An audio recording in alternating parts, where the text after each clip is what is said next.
يا أمي أقطف دوما أحلى الزهر سار تعطر كل البيت تنتظر قدومك يا أمي.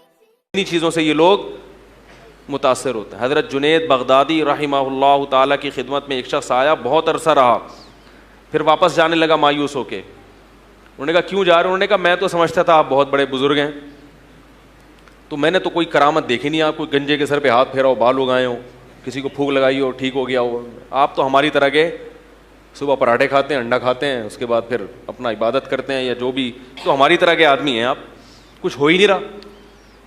تو انہوں نے فرمایا مجھے اتنے عرصے میں کبھی سنت کے خلاف کوئی کام کرتے ہوئے دیکھا؟ اس نے کہا یہ تو نہیں دیکھا. انہوں نے فرمایا یہی کرامت ہے, شریعت پہ چلنا سب سے بڑی, بولو بھائی, کرامت. تو آج کل شریعت پہ کو فالو نہیں کیا جا رہا, اور یہ کرامتیں اور قصے اور یہ ان چیزوں پر جو ہے وہ دین کا مدار رکھا ہوا ہے. تو میں یہ عرض کر رہا تھا میرے بھائی, اللہ تعالیٰ نے جیسے غیر مسلم کو حکم دیا کہ وہ اسلام قبول کرے, کیونکہ اللہ نے اپنی قدرت کے اور اپنی اسلام کے برحق ہونے کے دلائل دنیا میں بہت زیادہ اللہ نے رکھ دی ہیں دنیا میں دلائل, ایسے ہی اللہ نے اہل اسلام کو حکم دیا کہ وہ موت تک دین پر قائم رہیں. کیونکہ جیسے کافر کے لیے اسلام لانا مشکل ہے, ایسے ہی مسلمان کے لیے اسلام پر قائم رہنا بھی مشکل ہے. ہاں کافر کے لیے اسلام لانا زیادہ مشکل ہے, کیونکہ اس کو تو پورے ماحول سے بغاوت کرنی پڑتی ہے. مسلمان کے لیے دین پر قائم رہنا اتنا مشکل نہیں ہے, لیکن بہرحال مشکل ہے ضرور, اس لیے اللہ نے حکم دیا. تو اب میں یہ عرض کر رہا تھا, ارتداد یعنی دین سے پیچھے ہٹنے کے مختلف درجات ہیں. ایک درجہ یہ کہ اللہ نہ کرے بالکل ہی کوئی کافر ہو جائے, اس میں خوابوں کی وجہ سے ہو گیا, یا کسی عورت کی لالچ میں ہو گیا, یا دولت کی لالچ میں, یا باہر کے ویزے میں. اور یہ بھی یاد رکھو کہ کسی ملک کا ویزا لینے کے لیے اپنے آپ کو اگر غیر مسلم لکھوا دیا, چاہے مذاق میں ہی, جھوٹ موٹ میں ہی, تو تمام علماء کا اتفاق ہے کہ وہ حقیقت میں کیا ہو جائے گا, کافر ہو جائے گا. بعض لوگ سنی ہیں اپنے آپ کو شیعہ لکھوا دیتے ہیں. میں شیعہ کا قائل نہیں کہ شیعہ کو کافر کہا جائے یا مسلمان کی بحث, اس نے امت میں بہت لڑائیاں لڑوائی ہیں, ان چکروں میں نہ پڑیں. لیکن اپنا مسلک بدلنا دنیا کی خاطر یہ غیرت مند لوگوں کا کام, بولو بھائی, نہیں ہوتا. یہ غیرت مند لوگوں کا کام نہیں ہوتا. عالمگیر کا مشہور واقعہ ہے نا, اس کی بیوی کیا تھی, شیعہ تھی. تو شیعہ سے جب کوئی نکاح کا پروگرام ہو تو کیسے باقاعدہ کسی دارالفتہ سے پہلے فتویٰ لیں. سمجھ میں آ رہی ہے بات؟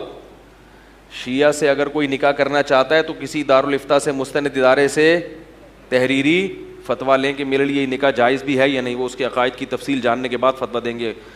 ایسا ہی نہیں ہو کہ کوئی بھی شیعہ ہے تو سنی سے نکاح کرے, سنی ہے تو شیعہ سے نکاح کرے. اس کی ڈیٹیل ہے, کچھ اس میں تفصیل ہے. دارالعلوم کرنگی ہے, بنوری ٹاؤن ہے, جامعہ رشید ہے, جامعہ فاروقیہ ہے, یا وہاں پنجاب میں جامعہ اشرفیہ ہے, کسی بھی اوتھینٹک مدرسے سے باقاعدہ اس کے عقائد بتا کے ریٹرن میں فتویٰ لیں اس میں. کیونکہ شیعہ لوگوں میں بھی بہت سارے مختلف قسم کے مسلک ہیں, مختلف قسم کے. نیپال سے مردہ زندہ کرنے والے بھی آپ کو شیعوں میں ملیں گے, ٹھیک ہے نا. تو ہر طرح کے لوگ ہیں.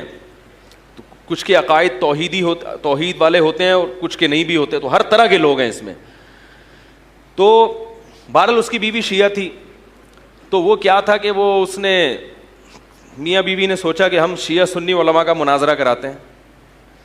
تو اس نے کچھ ایران سے شیعہ ذاکر بلائے اور ادھر سے انہوں نے سنی علماء بلائے. تو اللہ کی قدرت کے وہ سنی علماء مناظرہ جیت گئے. تو وہ جو بادشاہ کی بیوی تھی نا, اس نے اپنی انسلٹ محسوس کی کہ میرے مسلک کے جو مولانا تھے وہ کیا ہو گئے, مناظرہ ہار گئے. تو اس کو بڑا افسوس ہوا کہ میں تو آپ کی محبوبہ ہوں اور آپ نے میری انسلٹ کی ہے. اس زمانے میں تو فارسی میں ہوتی تھی جو بھی ہوتی تھی, آج کل انگلش میں کیا کہتے ہیں اس کو, انسلٹ کیا, بے عزتی کی ہے. ایک طرف مجھے کہتا ہوں میں محبوبہ ہوں اور دوسری طرف آپ نے کیا کی ہے, انسلٹ. تو بادشاہ نے بیوی کا کہا کہ دیکھو میں نے تمہیں اپنا دل دیا ہے, اپنا ایمان, بولو نا یار, نہیں. دیکھو اسلام میں عیسائی لڑکی سے نکاح کی بھی اجازت ہے, لیکن قرآن نے جہاں عیسائی عورت سے نکاح کی اجازت دی, نیچے اسی آیت میں کیا کہا قرآن میں, وَمَن يَكْفُرْ بِالْإِيمَانِ فَقَدْ حَبِطَ عملہ, جو اپنا ایمان بیچ ڈالے گا اس کے اعمال میں برباد کر دوں گا اور آخرت میں اس کا کوئی حصہ نہیں ہوگا. اللہ نے بتا دیا کہ تمہیں عیسائی عورت سے نکاح کی اجازت دی جا رہی ہے, ایمان بیچنے کی اجازت بولو بھائی نہیں دی جا رہی. اس کو بتا دو پہلے میں مسلمان ہوں, میں مسلمان ہی رہوں گا, آپ کے ساتھ چرچ بولو نا یار نہیں. اور یہ بھی اجماع ہے اس پر کہ بچے بھی کیا ہوں گے, مسلمان ہوں گے, بچے بھی چرچ نہیں جائیں گے, مسجد جائیں گے, چلہ لگائیں گے, سروزہ لگائیں گے. آپ وہ کیا ہے ان کے وہ جو مشہور پاپ ہے, نام ہی نہیں آتا یار این وقت پہ ذہن میں, جو ان کا وہاں بیٹھتے ہیں نا اٹلی میں, جو بھی ان کے بہرحال جو بھی پوپ ہیں, آپ پوپ کے بیان سنو گے, ہم مولانا طارق جمیل کے بیان سنیں گے.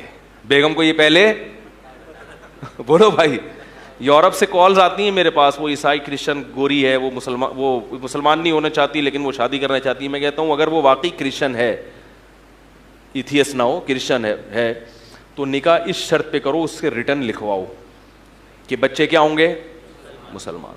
بچوں کو چرچ جانے کی اجازت نہیں ہوگی, اور میں بھی کبھی تمہارے ساتھ چرچ نہیں جاؤں گا.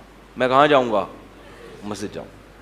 بعض غیر مسلم یہ کہتے ہیں کہ جب ہم تمہارے ساتھ مسجد جانے کے لیے تیار ہیں تو تم ہمارے ساتھ مندر جانے کے لیے تیار کیوں نہیں ہو. یعنی ہم تو اتنے لبرل ہیں, اتنے براڈ مائنڈیڈ ہیں, کیا خیال ہے بھائی, ہم تو تمہاری مذہبی رسومات میں شرکت بھی کر لیتے ہیں, تو تم کیوں نہیں کرتے. تم بھی آ جاؤ کبھی ہمارے ساتھ بھگوان کے سامنے تھوڑا سا کچھ کر لو تاکہ ہم بھی خوش. کیونکہ غیر مسلم بھی بعض نماز پڑھتے ہیں. میں تو حیران ہوا, وہ سکھ نے بتایا کہ ہمارا پورا خاندان روزے رکھتا ہے. ایک سکھ ہیں, خود مجھے بتا, ابھی تو مسلمان ہو گئے, انہوں نے بتایا ہمارا پورا خاندان کیا کرتا ہے. کہہ رہے رمضان میں چونکہ سب مسلمانوں کا روزہ چل رہا ہوتا ہے تو ہمارا بھی. ہم نے کہا واڑے واہ. اور کچھ غیر مسلم مسجد میں آ کے نماز بھی پڑھ لیتے ہیں کہ چلو بھائی یہ بھی ٹرائی کر لیتے ہیں, کیا جا رہا ہے ٹرائی کرنے میں. تو ایک ہندو مسلمان ہوا نا, اس سے پوچھا کہ آپ کیوں مسلمان ہوئے. اس نے کہا میں نے سوچا کہ جب اتنے سارے بھگوان ہیں تو اللہ اور محمد صلی اللہ علیہ وسلم دو اور صحیح. ہم نے کہا ایسے اسلام نہیں ہوتا بھائی. تو بہت سے غیر مسلم کہتے ہیں جب ہم اتنے لبرل ہیں کہ بھائی ہم آ جاتے ہیں اور تو تم لوگ کیوں نہیں آتے. تو بھائی آپ کے مذہب نے آپ کو اجازت دی ہے, ہمارے مذہب نے اجازت نہیں دی. ہمارے مذہب نے دوسرے کی آزادی میں ٹانگ اڑانے کا تو ہمیں حکم نہیں دیا کہ کوئی مندر جا رہا ہے تو گھسیٹو اس کو مسجد کی طرف, یہ تو ہمیں نہیں کہا. کتنا اسلام براڈ مائنڈیڈ مذہب ہے. دیکھو عیسائی عورت سے نکاح کی اجازت دی اور اس کو آپ چرچ جانے سے روک نہیں سکتے کیونکہ اس کا مذہب ہے, وہ جائے گی. لیکن آپ یہ کہو گے بھائی ہمارے مذہب میں الاؤ نہیں ہے کہ میں آپ کے ساتھ عبادت کے لیے چرچ جاؤں, الاؤ نہیں. کیونکہ اسلام ایک ممتاز مذہب ہے, اس کی تعلیمات ہیں. اس نے کہا یہ غلط ہے. چرچ میں عیسیٰ ابن مریم کو پکارا جاتا ہے, ہم اللہ کے علاوہ کسی کی پکار کے قائل نہیں ہیں. ایک نظریہ ہے, ایک سوچ ہے. مندر میں پتھروں کے بنے ہوئے بتوں کو سامنے جھکا جاتا ہے, ہم پتھروں کے بنے ہوئے بتوں کو معبود نہیں سمجھتے. ہم کہتے ہیں یہ اس قابل نہیں ہے کہ ان کو عزت دی جائے. اللہ اللہ اللہ اللہ اللہ اللہ